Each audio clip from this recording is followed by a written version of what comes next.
Je ne veux plus avoir peur. C'est une phrase que j'entends souvent de la part des personnes que j'accompagne.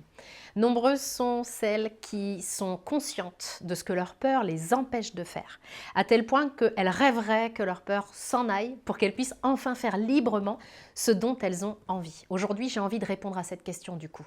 Comment éliminer la peur de notre vie ?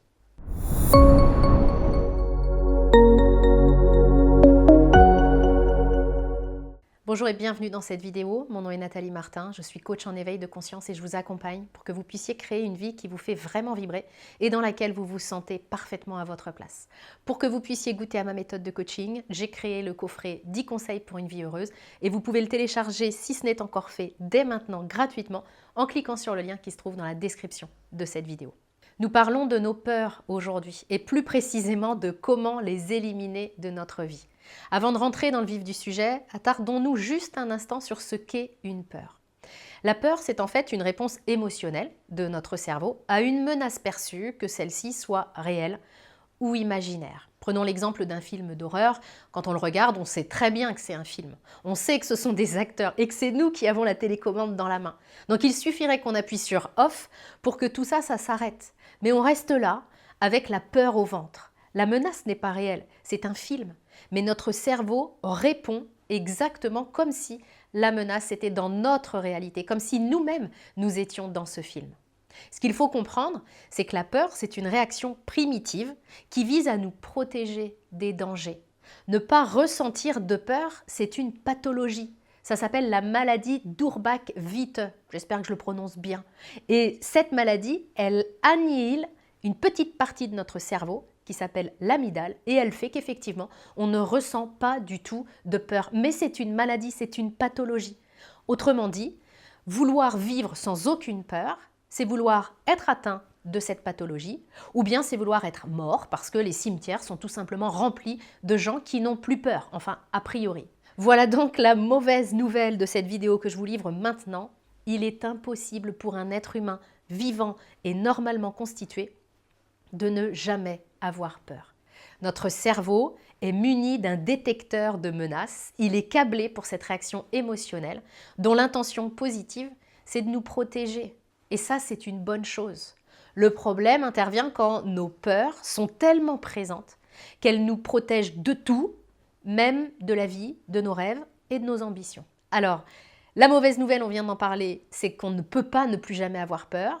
La bonne nouvelle, c'est qu'on peut faire quelque chose pour ne plus laisser nos peurs nous pourrir la vie. La première chose, c'est d'arrêter de croire que nos peurs nous empêchent d'avancer parce que ça, c'est complètement faux. Nos peurs n'ont pas la capacité de nous empêcher d'agir, de prendre des décisions. C'est notre façon de vivre nos peurs.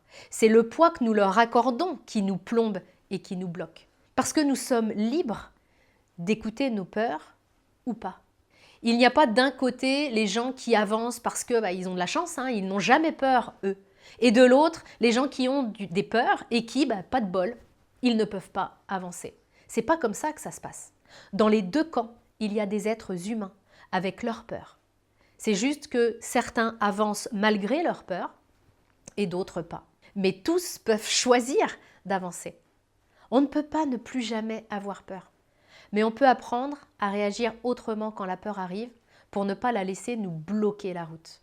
Nous pouvons arrêter de nourrir nos peurs, arrêter de sans cesse envisager le pire pour apprendre à envisager le meilleur. On peut apprendre à voir nos peurs autrement, les voir comme des zones d'ignorance par exemple, parce que quand j'ai peur de faire quelque chose, c'est très souvent parce que je ne l'ai jamais fait. Donc je ne sais pas encore si je vais être capable de le faire. Sauf que si j'écoute mes peurs, et que je ne le fais pas, je ne saurai jamais si je suis capable ou non. Je resterai donc toujours dans cette zone d'ignorance et donc mes peurs seront toujours là. La magie de la chose, c'est que si je me mets en route, si j'ose faire ce qui me fait vraiment peur, alors je me donne une chance de découvrir ce dont je suis capable, ce que j'ai vraiment dans les tripes. Réfléchissez à un moment dans le passé, dans votre vie, où vous avez eu peur de faire quelque chose, mais où vous l'avez fait quand même. Vous ne vous êtes pas donné le choix sur ce coup-là. Est-ce que vous voyez à quel point ça illustre que même si vous avez peur de faire quelque chose, vous êtes capable de le faire? Parce que cette fois-ci, la peur ne vous a pas empêché d'avancer. Simplement parce qu'elle n'en a pas le pouvoir. Et regardez à ce moment-là de votre passé, comment vous vous êtes senti après avoir dépassé votre peur. Parce que bien souvent, vous vous sentez grandi, parce que vous venez de faire quelque chose qui vous faisait peur. Et vous venez de vous donner la chance de découvrir ce dont vous êtes capable. Simplement en découvrant un des remèdes les plus puissants à la peur, j'ai nommé l'action. Mon invitation pour vous aujourd'hui, vous l'aurez compris, c'est donc pas de chercher à éliminer vos peurs. Ce serait une perte de temps, une perte d'énergie immense. Parce que tant que vous serez en vie et normalement constitué, vous aurez des peurs. N'attendez pas qu'elles s'en aillent. Votre cerveau va faire son job de protection jusqu'à votre dernier souffle. Apprenez plutôt à dépasser vos peurs pour retrouver votre liberté de faire ce que vous avez vraiment envie de faire, de réaliser vos rêves, d'atteindre vos objectifs, de réaliser vos ambitions. Et si vous voulez aller plus loin sur cette thématique de la peur, si vous voulez vraiment apprendre à les dépasser, j'ai créé un atelier spécifique sur ce sujet. Il s'appelle l'atelier Dépasse tes peurs. C'est vraiment un atelier dans lequel je vous enseigne à voir vos peurs autrement. Et puis je vous apprends aussi des stratégies à utiliser quand vous avez envie de faire quelque chose mais que votre peur débarque pour arrêter de l'écouter et apprendre à passer à l'action même quand vous avez peur. Je vais vous mettre le lien vers cet atelier accompagnant cette vidéo dans la description ou en haut à droite et vous pourrez juste ressentir si cet atelier vous appelle. S'il vous appelle, on se retrouvera de l'autre côté dans le contenu et puis je pourrai vraiment vous apprendre à ne plus jamais, jamais laisser vos peurs vous arrêter. Je vous laisse ressentir ce qui est présent pour vous. Puis dans l'immédiat, si cette vidéo vous a plu, si elle vous a parlé, aidé, merci d'avance de la liker, la commenter, la partager, parce qu'en faisant ça, vous apportez vous aussi votre contribution et je vous en remercie très sincèrement. À très bientôt.